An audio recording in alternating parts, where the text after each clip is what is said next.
Sam Hess back with the absorb activity based upon mindfulness in the classroom and the needs assessment of such. So what do I want to know? Where I left off last time was what I want to know about mindfulness in the classroom and how I would measure that, how I determine that. So what I'm trying to measure is the effectiveness of mindfulness practice in the classroom. A few assessments I could use. One is a quick assessment, which would be based around a scale.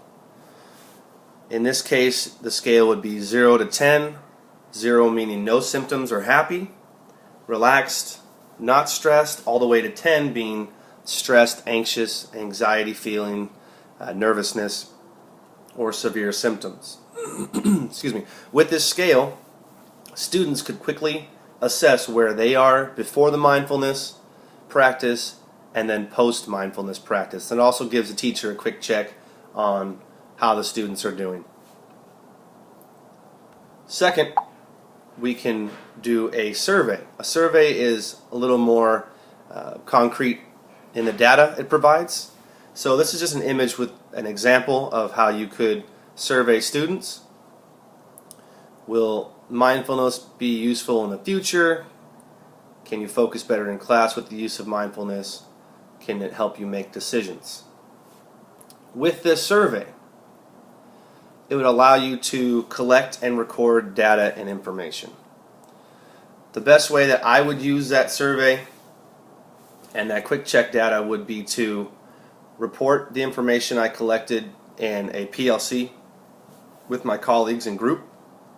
It could be collected, and with the collaboration and data sharing, it would help identify struggling students and which interventions might be appropriate for those students. Through the use of these PLCs, teachers could share best practices to help develop their mindful practice in the classroom, as well as identify needs for the needs assessment. In closing, I have a website called the Mindful PhD, and on that website there is a really interesting quote that goes, "There was a man who was so disturbed by the sight of his own shadow and so displeased with his own footsteps that he determined to get rid of both. The method he hit upon was to run away from them. So he got up and ran, but every time he put his foot down, there was another step, while the shadow kept up with him without the slightest difficulty. He attributed his failure to the fact that he was not running fast enough, so he ran faster and faster without stopping until he finally dropped dead. He failed to realize that if he merely stepped in the shade, his shadow would vanish, and if he sat down and stayed still, there would be no more footsteps." So once again, this is Sam Hess, Absorb Activity for the Needs Assessment of Mindfulness in the Classroom.